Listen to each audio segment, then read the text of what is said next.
Meine Damen und Herren, guten Abend. Ladies and gentlemen, welcome here in Stein once again on the 19th of June. Bienvenidos a la iglesia de Stein en Appenzell Ausserrhoden, hoy el día 19 de junio. Und wir wollen Ihnen gleich zeigen, worum es heute Abend geht. Am besten nicht durch viel Geplaudere, sondern durch viel Musik. Wir haben gleich zu Beginn eine Aufgabe und ein paar Minuten, eigentlich bis 19 Uhr, um diese Aufgabe zu lösen. Also es geht natürlich um Rudolf Lutz am Keyboard und an der Orgel. Wir wollen aber zunächst ein paar Spielregeln aufsetzen. Rudi. You heard what I have to do. I will get a task for improvisation and first the rules.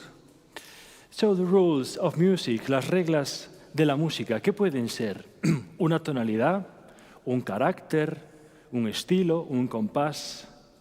Shall we begin talking about the character and the mood of the piece you will have to improvise? I would say it's very important, it's dependent from the key. Ist die Tonart, die es ausmacht. C-Dur zum Beispiel ist ein festliches Tonartengebilde.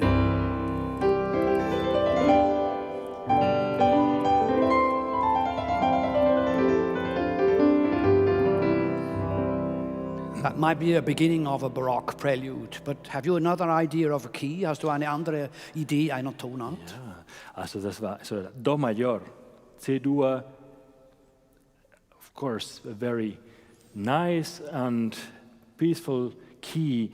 What about H-Moll, B minor, C minor? That is, of course, I think immediately of Bach's B minor Mass.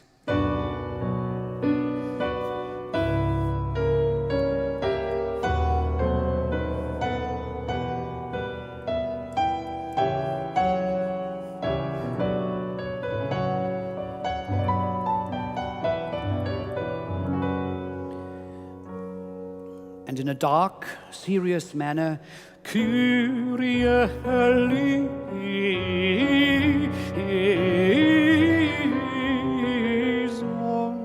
a bit sad, a bit melancholic. B minor for me and Bach, that's always a very serious thing. You remember this here?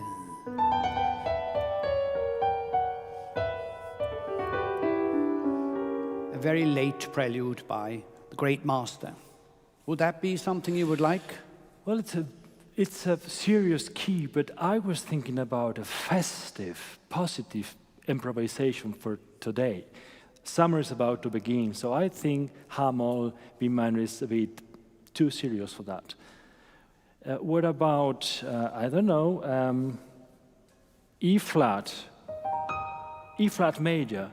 That's the tonality of the magic flute, for instance. Well, that would even be the queen, the dark queen, with those big calls at the beginning.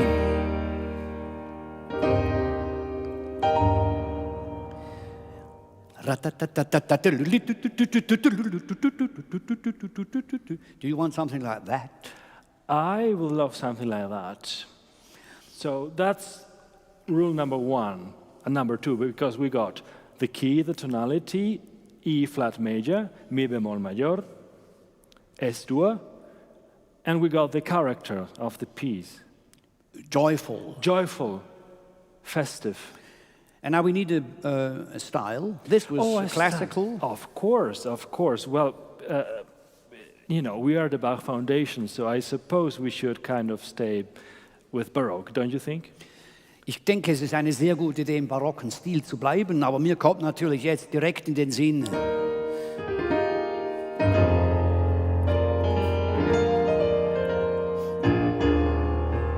A magnificent E-flat major prelude from the third Klavierübung. It might be a bit too long and it wouldn't be improvised. So you would say I should now think about it and form in my head an idea, and you could tell us a few things about improvisation. What would that be? Very good. Take a few minutes. We still have a few minutes to go.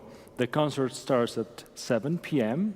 So just concentrate, take it easy. I will say a few thoughts my impressions about what improvisation is all about. I will try to write a few themes, but still listen what you're telling us about All right. improvisation. Ja, ich sage es aber zunächst auf Deutsch. Ja? Wie Sie wissen, wir werden momentan verfolgt von Menschen auf der ganzen Welt. Das, was ich sage, kann man auf unserer Webseite auf Spanisch und auf Englisch auch lesen, eine Zusammenfassung davon. Sie haben es erahnt, es geht heute Abend nicht um bereits geschriebene Stücke oder Werke, wie beispielsweise Actus Tragicus im Monat März, vor ein paar Wochen hier in Stein, oder Sie werden euch in den Bahn tun. Nein, es geht um Stücke, die in dem Moment auf der Stelle komponiert, auf eine Art komponiert werden, entstehen in dem Moment. Also es geht um die Kunst der Improvisation. Was aber hat es damit auf sich? Kann man sie erlernen? Was passiert im Kopf eines Musikers, wenn er oder sie, in diesem Fall er, improvisiert?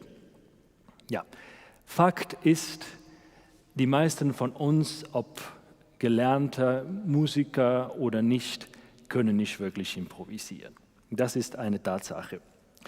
Der Fokus des Musizierens heutzutage wird vor allem, ich sage so ein bisschen salopp, auf das Reproduzieren oder auf der Wiedergabe von fix geschriebenen Noten gesetzt, also auf Kompositionen. Improvisieren ist das eine, Komponieren ist das andere, ist natürlich miteinander verwandt, aber es ist nicht das Gleiche. Ja, das ist eine Tatsache. Es geht uns Interpreten um den Notentext, es geht uns darum, eine Botschaft des Komponisten zu übersetzen in Klang mit Hilfe eines Notentexts. Es gibt vielleicht heute schon ein paar Studiengänge an Hochschulen, Universitäten, Akademien, Studiengänge und Fächer, die sich der Improvisation widmen. Und Improvisation ganz sicher ist lebendig in eigenen Bereichen, wie beispielsweise Jazz, das ist ja überaus bekannt, aber natürlich auch in der Kirchenmusik, da ist die Improvisation lebendig. Aber vorwiegend eigentlich im Konzertleben ist die Partitur, der Urtext. Nun, ich habe gesagt, ja, in Universitäten kann man heutzutage Improvisation studieren. Und jetzt habe ich eigentlich eine Frage an dich, Rudi. Du warst ja 40 Jahre lang Organist an der Kirche St. Lorenz in St. Gallen und hast Orgel und Musik studiert. Musstest du damals für deine Organistenprüfungen eigentlich auch improvisieren oder nur Werke vorspielen? Ja, eine interessante Frage. Ich musste gar keine Prüfung ablegen, weil man hat mich schon gekannt. Man wusste, oh Schreck, jetzt beginnt er wieder zu improvisieren. Wahrscheinlich wird es zu laut und zu lang. Er spielt aber ab und zu auch mal Bach und sie haben es dann doch mit mir gewagt. Ja, also ich musste nicht improvisieren. Sie wussten es, dass ich improvisiere. Aber ich denke, viele Kirchenorganisten haben immer improvisiert. Das gehört ein bisschen zu ihrer Ausbildung. Und ja, sie haben es auch gepflegt, dass sie wirklich im Moment des Gottesdienstes reagieren können auf das, was in der Liturgie abläuft. Ja, also du hast eigentlich Glück gehabt, genug Absolut. Talent. Ja, absolut. Nun, dass wir uns auf Noten fokussieren, auf Texte, auf Kompositionen, das muss an und für sich nicht falsch sein, im Gegenteil. Aber es entspricht natürlich nicht dem Alltag und dem Leben der Komponisten, deren Werke wir so sorgfältig heute wiedergeben wollen. Also ich als ehemaliger Pianist denke natürlich an die großen Romantiker, Chopin, Liszt, Schumann. Haben Sie je ein eigenes Stück gespielt, wie Sie es geschrieben hatten? Ja, natürlich nicht. Also das ist ja ganz klar. Sie haben es jedes Mal bei jedem Spiel quasi aufs Neue komponiert. Eine Analogie. Sie konnten es, die eigenen Stücke, Sie konnten diese Stücke in Geschichten erzählen. Sie haben sie nicht vorgelesen, weil Sie die musikalische Sprache der Art beherrscht haben, also die Harmonie, den Kontrapunkt, all diese Techniken haben Sie so gut beherrscht, dass Sie einfach improvisieren konnten. Und tatsächlich, vieles deutet darauf hin, dass es im Kopf eines improvisierenden Musikers Bausteine gibt, die miteinander verknüpft werden können, sodass nicht nur Wörter oder Sätze entstehen, sondern ganze Kapitel, komplexe Geschichten, die auch einen rhetorischen Zusammenhang und eine Struktur aufweisen, genauso wie die geschriebene Musik eine Struktur hat.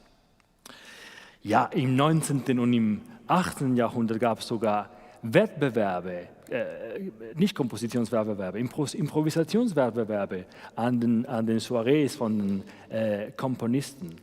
Beethoven, Mozart, sie haben natürlich alle daran teilgenommen, ganz klar.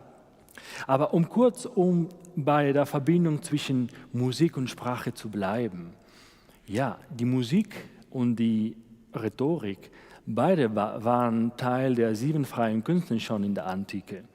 Und die Rhetorik zielte darauf ab, die adressierten Menschen von irgendetwas zu überzeugen, also die Persuasio.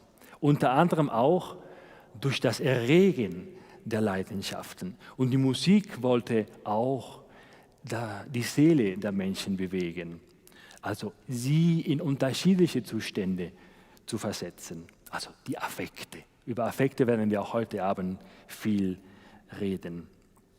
Und Bach, wir haben gesagt, wir sind ja die Bach-Stiftung, es geht bei uns um Bach, war er Improvisator. Es gibt zahlreiche Berichte, die bezeugen, dass Bach gewaltige Improvisationsfertigkeiten und Kapazitäten hatte. Im Übrigen, geschulte Ohren und Augen erkennen auch in seinen Kompositionen, wie er geschrieben hat, dass er ein großer Improvisator war. Aber vielleicht 2 Beispiele. 1747, da hat Bach den König Friedrich den Großen in Potsdam besucht auf seine Einladung. Karl Philipp Emanuel, sein Sohn, war dort im Hof tätig, angestellt. Und bei dem Besuch hat der König ein Thema vorgespielt auf dem Fortepiano und er bat den guten Bach, eine Fuge daraus zu improvisieren. Da hat Bach eine 3-stimmige Fuge gespielt. Über Fuge sprechen wir natürlich auch später. Und das hat den König tief beeindruckt. Und so hat er gefragt nochmals, aber könnten Sie, Herr Bach, nicht eine 6-stimmige Fuge improvisieren? Da hat der Bach gesagt, er bringt das Stück auf Papier, also er geht dann Richtung Komposition, geht nach Hause und daraus entstand das musikalische Opfer, ein großartiges Werk.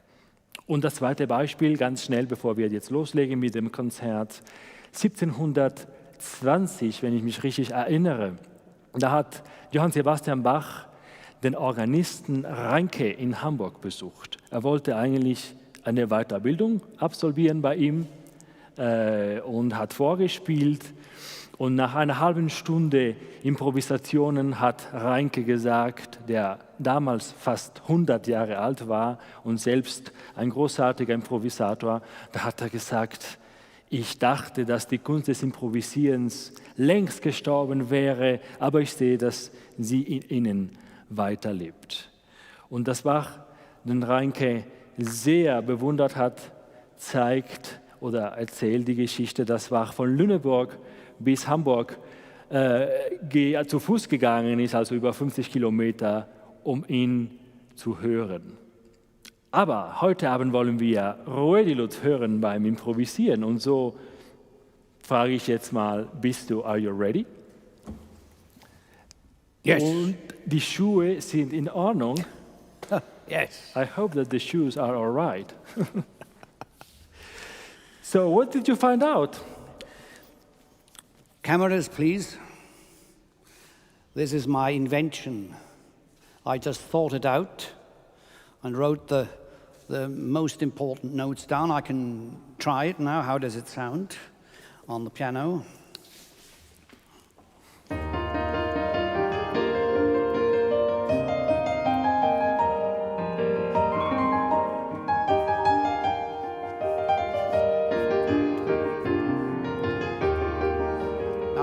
Improvising.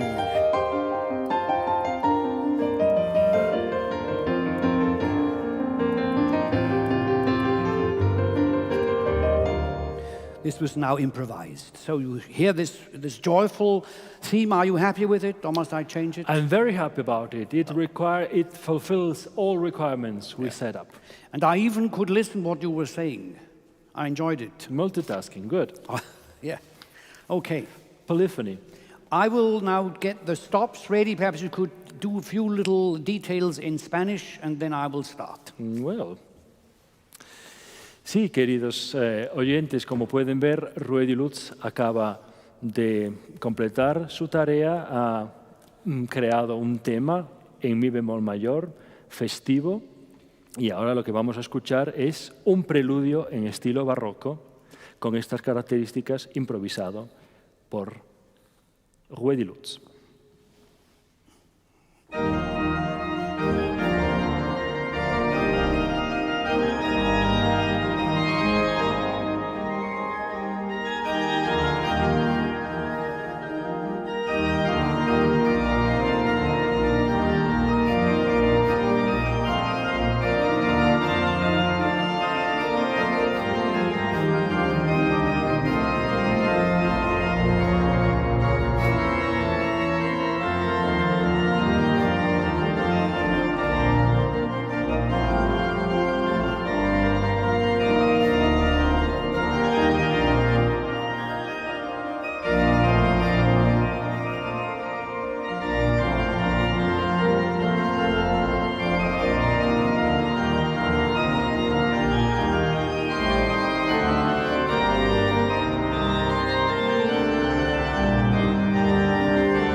Wonderful. I love the dialogue between the voices.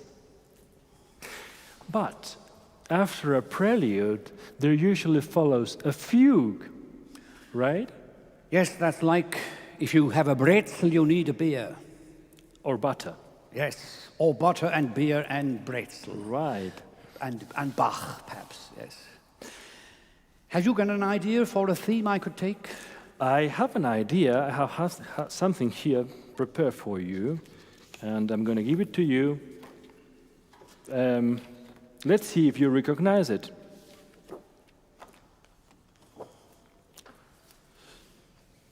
Ladies and gentlemen, you might want to also take a glimpse on it. Ri da da da da da da da da. Oh, that's a nice, very nice theme, of course. Very, very well known, sehr gut bekannt. Die Kunst der Fuge. Perhaps you could sing it in Spanish.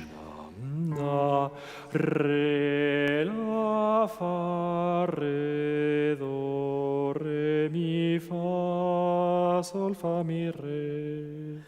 Yes, beautiful theme, very simple and very useful because you can do a lot about it. Just a few words on the fugue.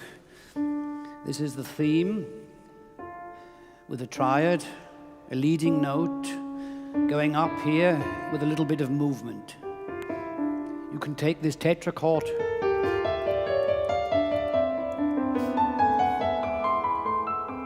so you can work here for interludes. And then you can take the theme in the lower section like this. And then you can give an answer, the comes. Normally not in the octave, but in the fifth. Here in this special case.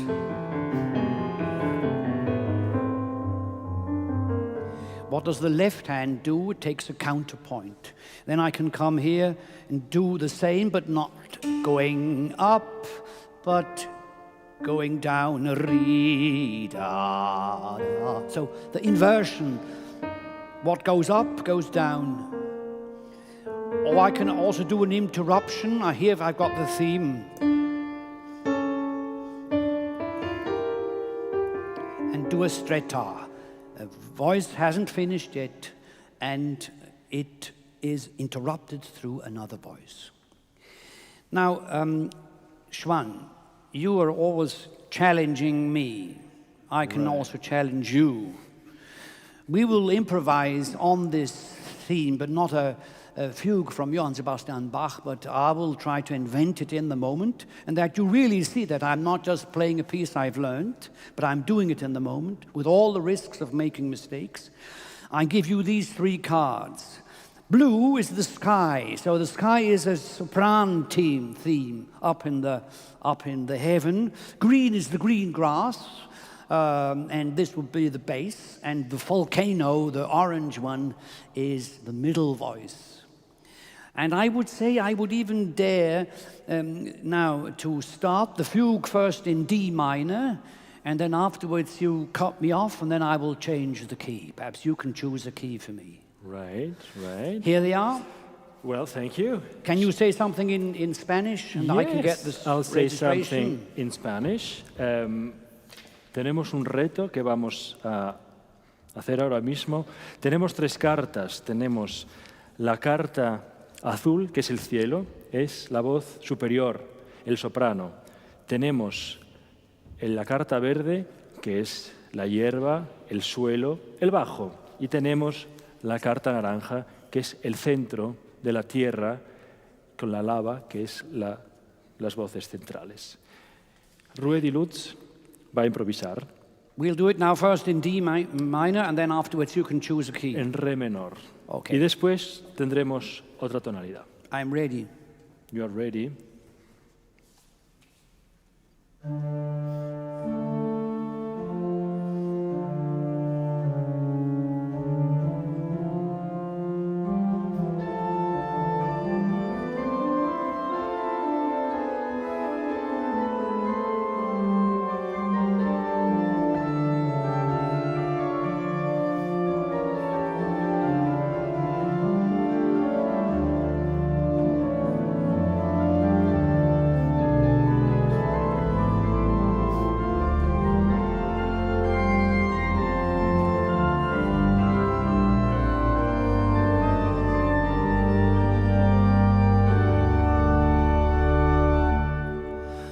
That was now D minor, which is a nice key to improvise. Now perhaps you could tell me a key which is not so nice.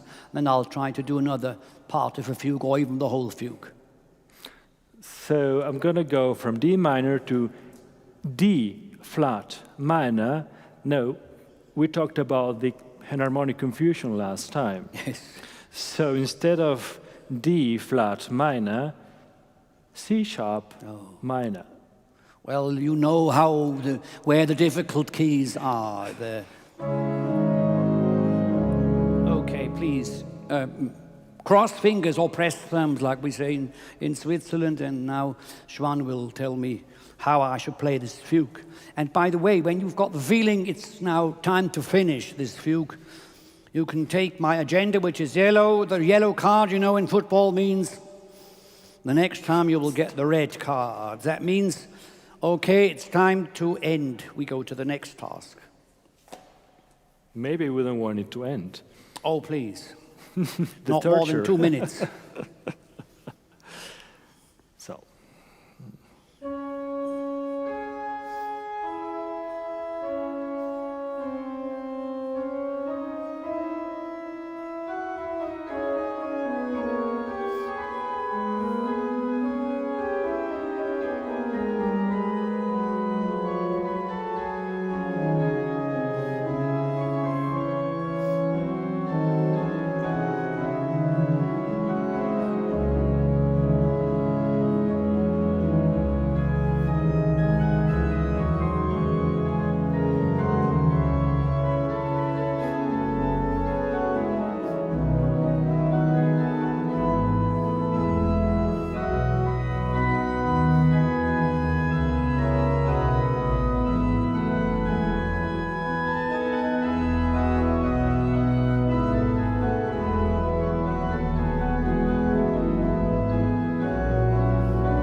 Well, I have to do like that because, you know, if you're a musician and know what it takes to do that, then you just have to say, bravo.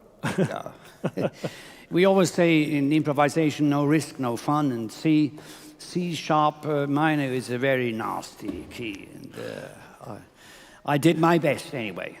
Well, thank you for doing that. It was very, very, very impressive. So I'm really, you know, when I hear you doing that, I have to ask myself, what happens in your head when you improvise? Was passiert beim Improvisieren? ¿Qué pasa cuando improvisamos? To do the best, what happens? If I play a wrong note, I have to try to integrate this note into my playing. Wenn ich einen Fehler spiele, muss ich denken, es war kein Fehler, sondern ich integriere ihn. Wie ich gesagt habe, no risk, no fun ist eine Haltung. Man muss auch Lust haben, intensivstens auf das einzugehen, was dann passiert in diesem Moment. Also zu reagieren, to react in the moment what just happens. And what happens in my head, I can't really say it exactly, but if you think of your mother tongue you speak, you mustn't think about the grammar, you mustn't think about the words normally. You know what you want to say, it's your idea in your brain, and you just say it. I think it's got a lot to do with language, like you told us in your introduction. But perhaps I could take a piece well known by everybody, the Ave Maria from Gounod. I mean, it's the prelude from Bach. And it's incredible what Gounod does. He just takes the upper notes and makes a beautiful cantilene. And then he comes and sings,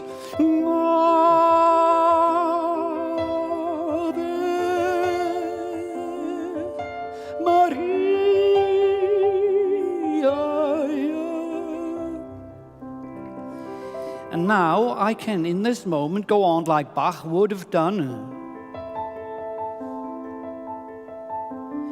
And now I could also say I go on like this.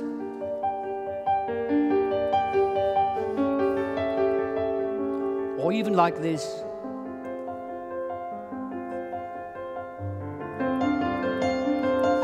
And even change the style.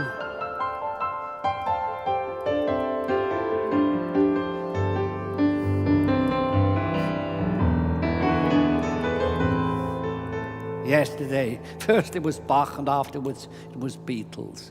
So the possibility of always having the deviation or a branching out, diese Möglichkeit, wenn ich will, als Improvisator wegzugehen von dem, was ich in meinem Kopf habe. Und das konnte ich jetzt hier zeigen mit diesem Beispiel.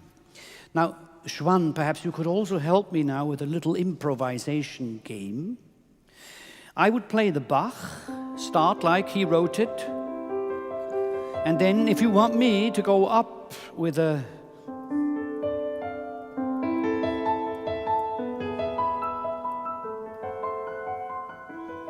or if you want me to go down, you just show me like this. I'll do the movements you conduct like you before conducted my fugue. And perhaps you could even give a few little characters, a few moods. You had a nice idea. You say, why not take smileys? Yes. I have them prepared here for you. May I have a look? You want to look? You want to surprise me? I want to surprise you, Okay. but I'm going to just show the audience so that they know. Okay. So we've got this one I like very much. Is it a fire brigade? Pardon me? Is it a fire brigade? No, don't worry. It's all nice stuff. You got it? And what happens? So just make up your story. Kreieren Sie Ihre eigene Geschichte. Mal schauen, ob sie übereinstimmt mit Ruedis Geschichte. Ja. Well, the story I'll be playing is the story you are showing now. Yes. So I'll try to obey you what you want to do. Absolutely. Okay.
Maria, Maria, Maria, Maria.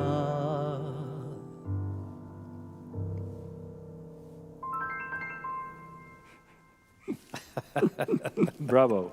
Yeah. So you see, improvisation is sometimes also really fun. And working with Maria of Gounod, and of course thinking of Maria, there's just a girl called Maria, this marvelous Bernstein piece. So it's a lot about the effects, right? Effect. You were talking about that when Yes. when I was preparing my first prelude. Yes. Effect. I would say it's very important for the Baroque improvisation. It's called die Gemütsbewegung oder auch die Leidenschaften. You mentioned that too. Die Passionen, the emotions, the moods. There's an effect theory, and it just tries to explain how I'm capable of setting a feeling or a mood into music. It could be joy. It could be, like you depicted it, sorrow. Perhaps this person who's got his pipe in his mouth saying, okay, I've had enough of this subject matter, love. I go to take a beer and a wine and a sherry and whiskey and forget everything, or I want to hear a dance. And this was a task which a lot of Baroque organists and also chamber musicians had to solve. They had to take an idea, an effect, and then they would improvise on that. And this would be my next task on the organ. I think you got from our public a few ideas, and I would be happy if you could give me a few, and Yes. I would play them on the organ. Mm-hmm. We got particularly on Facebook a number of ideas, and one of them is, we'll say it in German, voller Hoffnung, very hopeful, full of hope, lleno de esperanza. You asked me before, what do I think when I get this task? Yes. The hopefulness will be something going up. Perhaps it might be.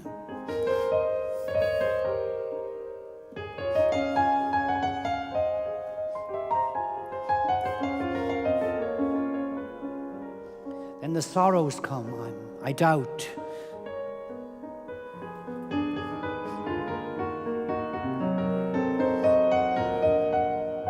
So to depict hope, I have to also show darkness, then I've got the contrast. Now, I would do that on the organ. Perhaps you could explain this, what I said in English into German, because I will take about a minute to get my registrations ready for the organ. Das war natürlich ein interessanter Gedanke, dass die Hoffnung bedarf auch der Dunkelheit, der Unsicherheit. Also es ist nicht alles nur positiv in dem Sinne Dur, sondern es gibt auch dunklere Harmonien. La esperanza necesita también de una cierta oscuridad o de una cierta inquietud, no es simplemente todo positivo en modo mayor. Así que vamos a ver qué cosas nos demuestra Rudolf Lutz con el tema el afecto de la esperanza.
Lovely, Rudy. Sometimes I'm happy with an improvisation. This wasn't too bad. This is very interesting. When you improvise, you're never at the point where things are perfect. You always make some little slip, some little mistake. And it needs, in the improvisation, this energy to say, I go on. It's like a vision of life. You see, things are not easy. Things are difficult. Here you've got a trouble, here you've got a trouble. You've got a voice-leading trouble on the organ, and perhaps it's a financial trouble in life or anything like it. But you always have to go through. Bleibet, wie die Appenzeller sagen. Bleibet, to keep going. Another a task for me? Another task for you. Well, this is a funny one that we got on Facebook. Rhapsodie einer karibischen Nacht. Rapsodia de una noche caribeña. May I use the keyboard, please? Absolutely. I'll try to find some sort of sound, perhaps some EP sound. Yeah. Yo. Okay.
That was Lady Rudy, a bit out of tune.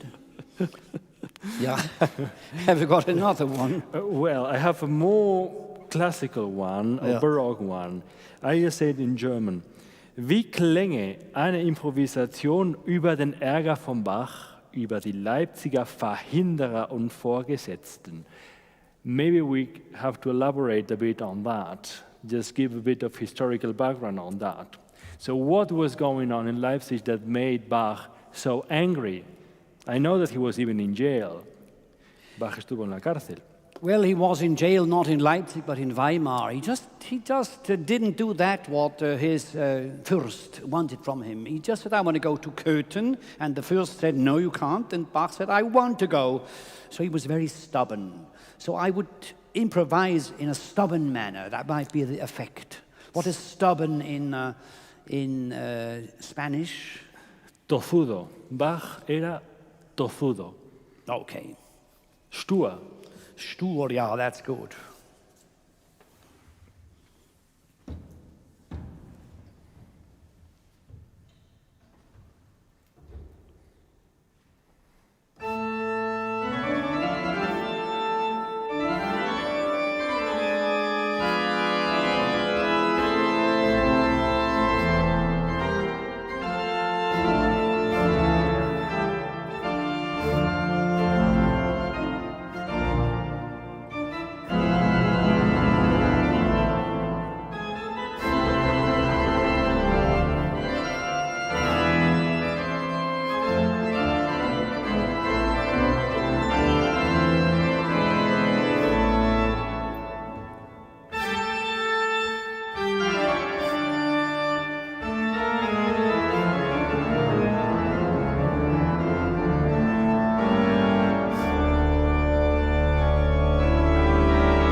Do you want to say something about that?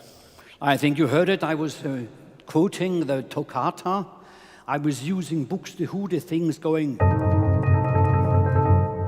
things like that. And of course the abruption, cutting off figures, and so on. Well, I have something now that is not Baroque, but it's Appenzell.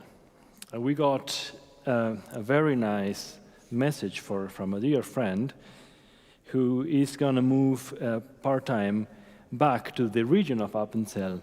Well, that's a good decision.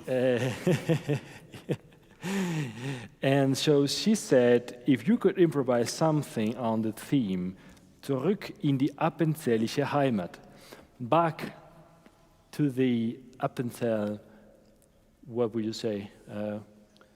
The landscape. The landscape the of villages, Appenzell, yeah. Regresando a los paisajes de la patria, por decirlo de alguna manera, de Appenzell. I must get that ready on the organ, so you've got a minute time to entertain our public. Well, if I'm going to entertain the public, I should say that Appenzell for me is, of course, a lot of hackbrett. And I took some courses on hackbrett playing, and I must say, as a former pianist, it's so difficult. It's a total kind of mess to find the notes. Everything I could play on it was Frère Jacques, and that was about it. I didn't get much further. But Rudy plays hackbrett very well when he wants, and our visitors of our concert introductions know that he loves music from Appenzell. So now I'm very much looking forward to hear what he has to say about that. First, I'll start with music, which says I'm not in Appenzell, perhaps in Basel, in minor. Then I'll change over to a beautiful tune from the Appenzell Streichmusik.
Thank you very much. Totally.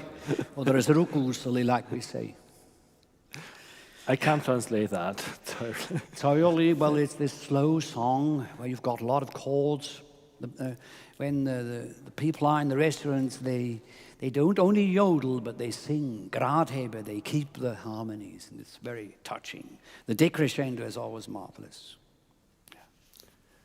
So, I mean, when we hear that, what about learning it? Do you think somebody like me or a non-trained, musically trained person can learn how to improvise? Well, I would say if you want to have the proof, you can just have the first lesson now. Well, not in public. Let's do it privately. That's what all students always said, yes, the most of them. But I'm convinced, yes, I'm quite convinced that you can learn it. Otherwise, I wouldn't have been teacher for so many years. You were many years teacher at the Schola Cantorum Basiliensis in Basel, and so you had lots of students. What are your experience with that? Well, I think it was first the question how I could learn it myself. How did you start? I remember I was about 4, and I loved Peter Pan. Hanaganamanda, what makes the red man red? And then I played that with my little fingers. I just could take this fifth. I made D. That's not so difficult. And then I also played the melody. Also not so terribly difficult, but if you try to put it together, then it sounds...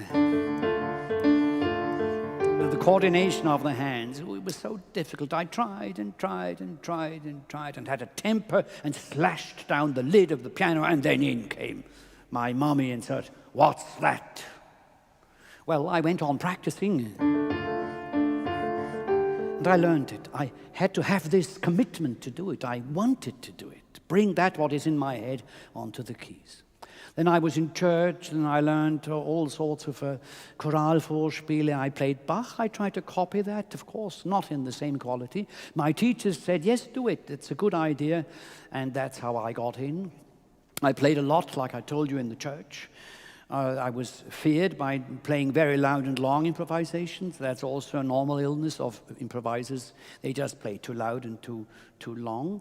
They enjoy that, what they're doing. And then I came to the Schola, and there I learned it with my students, because I had to explain things for them, and they didn't always understand what I was saying.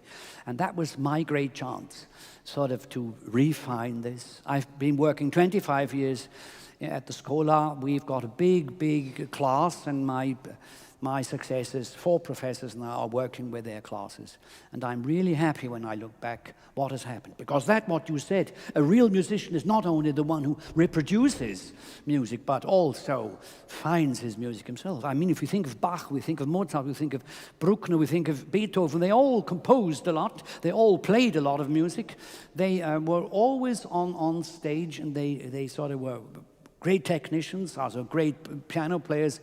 And this circulation of playing, of inventing, and of improvising, I think that's the circulation which brings you to be a very interesting musician. So I can imagine that one of the tasks you would give your students in Basel was the chorale. Exactly. We had first the bases. We said we take perhaps a Goldberg, and we make harmonies to that with the thorough bass.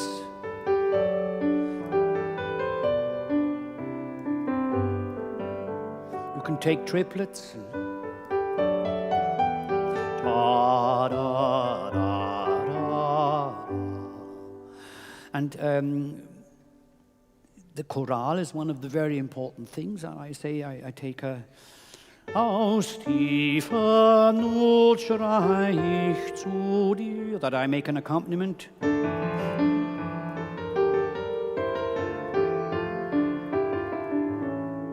Or I take the melody in the bass.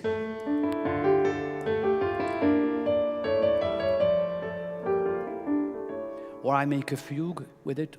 It all depends on the quality of the of the students and their knowledge in improvisation, how I can get in. I always try to find a task which was solvable for my students, because the success in what happens is, I would say, crucial for the development of a student.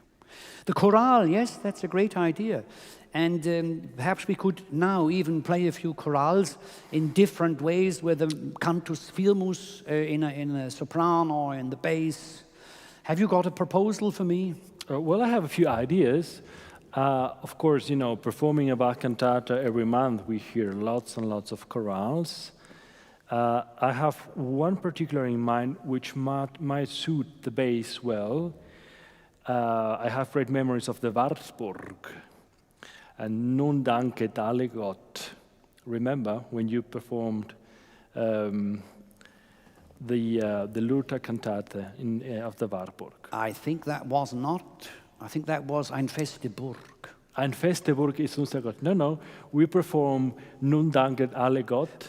Ah, yes, of course, 79, I remember. 79, yeah. Nun danket alle Yeah, Gott. exactly. That was I think. Or perhaps this was my improvisation. Sorry, I played my own improvisation. I prepared now for this. You see, sometimes I muddle up. And sometimes I find a marvelous idea and think, Rudi, it wasn't that great. And then it was Johann Sebastian Bach. But I realized that my improvisation was great. So you see, I saw the difference, and it wasn't mine.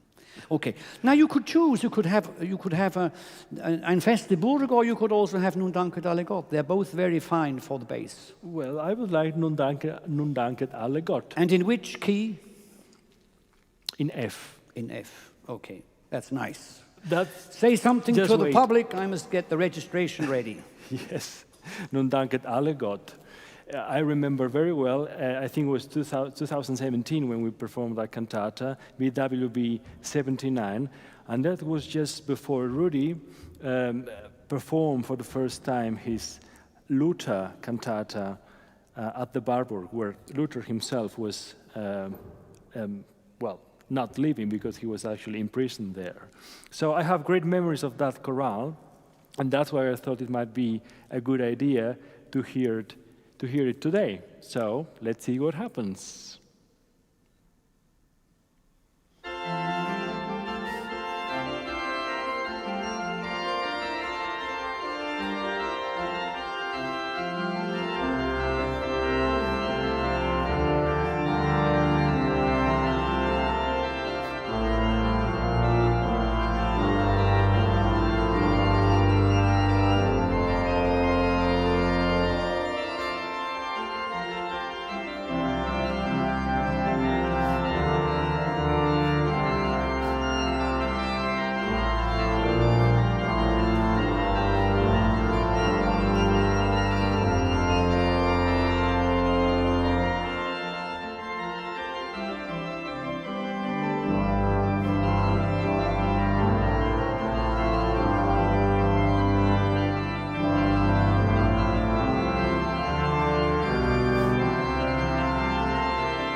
Magnificent. Yes, and now the next task would be a tenor, perhaps. Tenor. For that, I thought we could do a wonderful chorale that everybody knows. Jesu, bleibet meine Freude. That is, yes, Herz und Mund und Tat und Leben. With the Dinuli Patti, I think, is that? Or Myra Hess, yes. Yeah, exactly. You mean the...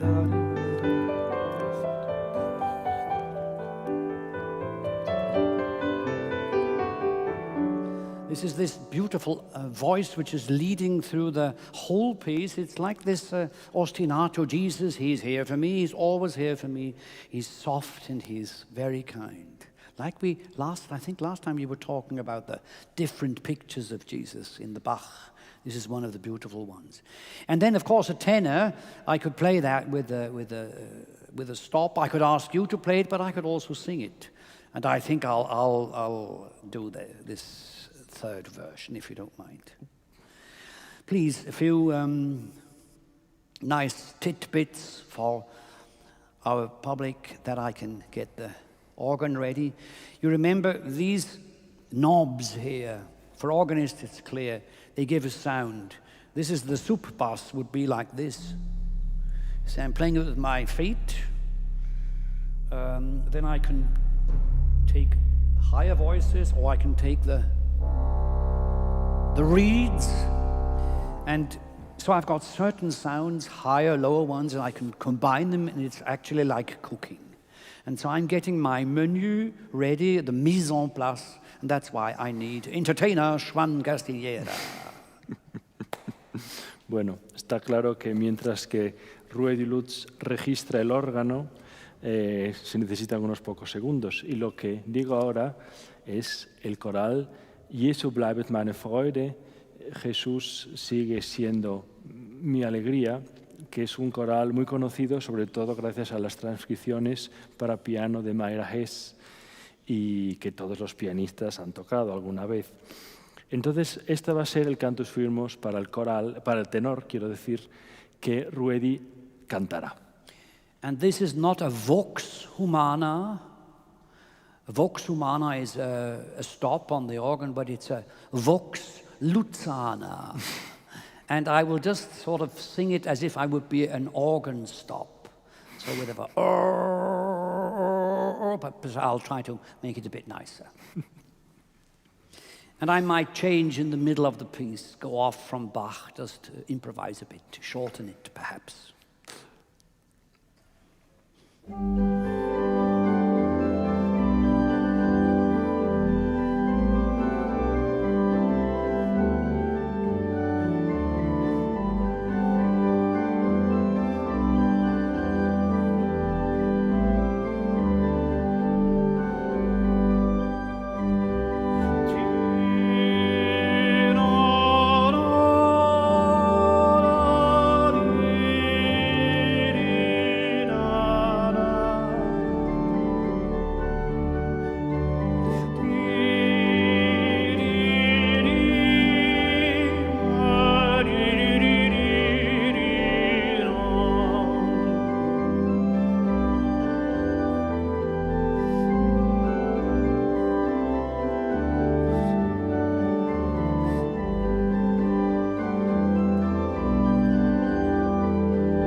You see, this is a piece I know, but I had to sort of recall it from my head. It was in my body, and I must sort of get it out. And like I would say, my heart aches, Keats, the Ode to a Nightingale. If I know the text well, I could quote it, you know. And this is like quoting and then trying to find the melodies. And yes, I remember. Yeah. That's also somehow improvising. You take the music which is in your body, your soul, your feeling, you take it out and try to put it onto the keys. Rudy, what about going out to the soprano, cantus firmus on the soprano? And I got an idea, because this is something that most people or everyone will know. And it is Freude schöner Götterfunken. You mean Ludwig van Beethoven? We are.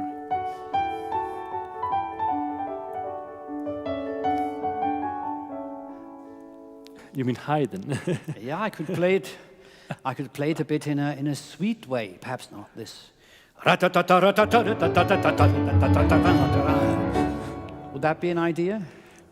Be my guest. Okay, then I will do it in the soprano. Soprano.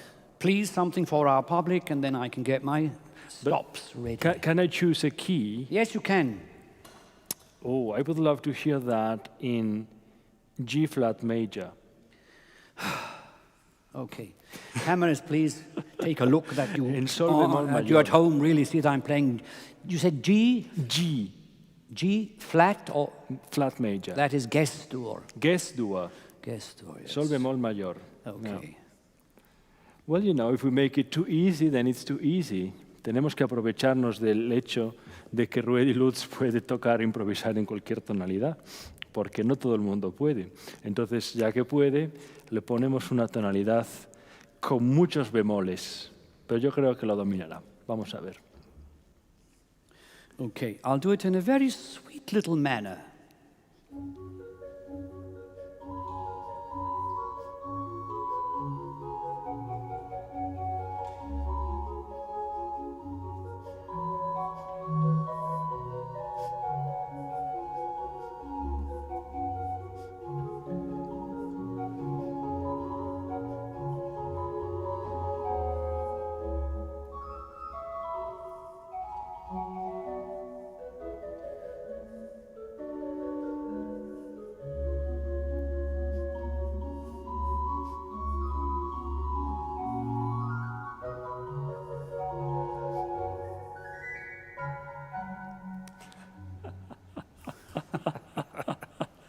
Yeah. Thank you very much. Lovely. Thank you very much. Lovely. So, what do we do now? Well, I would say we have to come to jazz. You mentioned it, because jazz, that I think is the real domain of the improvisation. Those students, they just always improvise. They've got their chords, they've got their patterns, they've got their methods, their lines and all that. It's somehow quite understandable with Baroque counterpoint. And of course, if you remember the swingle singers, and perhaps you even remember the West Coast jazz, Jerry Mulligan and those people were very interested in counterpunctual, polyphonical jazz. But of course, I remember when I was a little boy, my parents brought me home a record. I think it was my second. The first was Louis Armstrong. I told you that a few weeks ago. I'm gonna lay down my sword and shield. And this was Jacques Lussier. Jacques Lussier, the French a pianist with his trio. And I remember he played the preludium, which we were using before. And I would like to show you how it's possible to make a little bit of jazz on that. If I first take the chords, then here's the D minor with a C, here's the G major, and then here. Then I pep the chords up.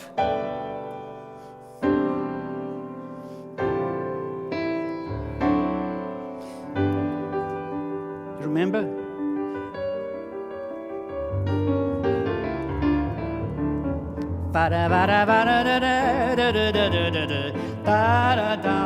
I could always go on with Bach. Da, dee, dee, dee, dee. You remember? Da, dee, the ecstasy. No, normally an incredible vibrato.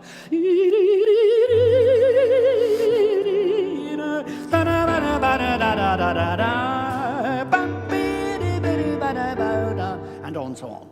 You see, I take the chords, I make a bass, I've got an offbeat, and I prepared Lady Roland with my keyboard, and I would like to show you this. First, you hear just only the piano.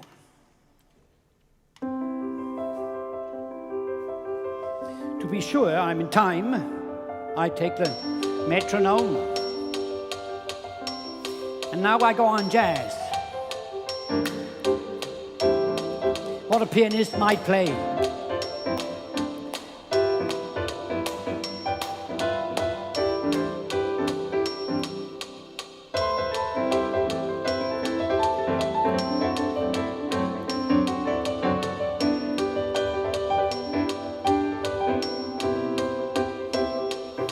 Yes, you hear, I was trying to mingle the Bach and the pianist. They weren't quite in time together. That was the problem. Now, I can improvise a bass, or I can show you the bass I played in. What do you like? Oh, improvise a bass. I improvise a bass. Yes. So I'll take the bass cymbal here, and I let the piece go off again.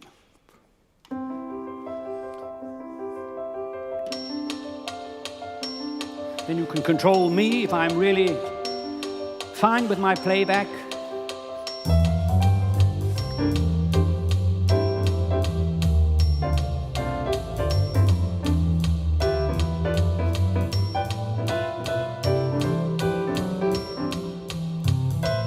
I know the harmonies, so I can find the right notes.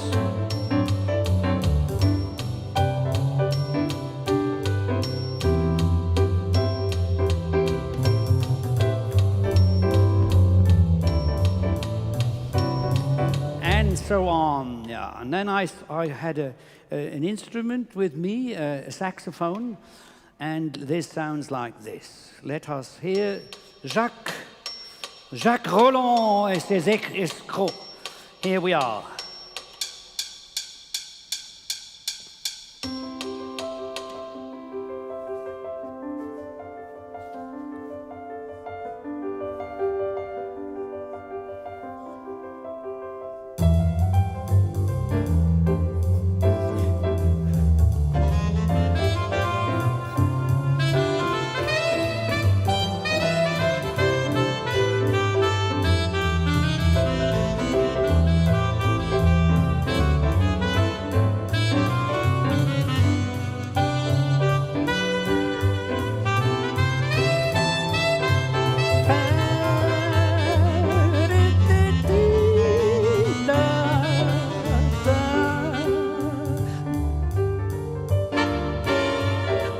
Few riffs.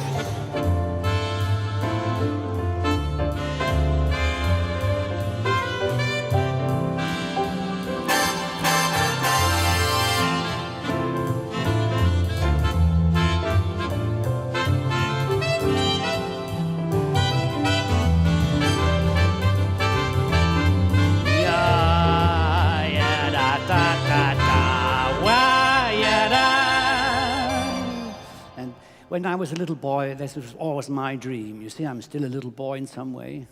I love to do these childish things. Little jam sessions with Rudy and Rudy and Rudy. And Roland. And Roland, yeah. But I think I would like to come back for the ending of our little Ausflug. What is Ausflug? A little excursion. An excursion, an outing, una excursión. Yes, our outing into the improvisation, to come back, that I would take the chords of Bach and play a postlude on the organ to end our section. Agreed to that, and I think nothing could be better to finish our program than that. Yeah, to come back to this genial piece, this ingenious piece. which Bach set at the beginning of his well-tempered piano. And what I learn of it, he says, look, ladies and gentlemen, the most important thing of music is a good ground, a good harmony. And if the melodies rise out of this marvelous humus, you'll have the beautiful flowers. And thank you, Schwan, for this very interesting evening. You were really challenging, and I think we have to now then afterwards celebrate a little bit. I think we should. With a Lindenblüten tea or something like that. That's all it's allowed at the time being. No. Will you please take a bit of time, then I can get my organ ready. To our followers, yes, because this is actually our last program before the summer season. And so stay tuned for our next program on August 21st. So we hope that lots of concerts will be taking place by then, regular concerts with an audience. We don't know yet what will happen. But I think Rudy's improvisation will be a good way to start the summer. Ja, das ist unsere letzte Sendung vor der Sommerpause. Die nächste Sendung ist am 21. August.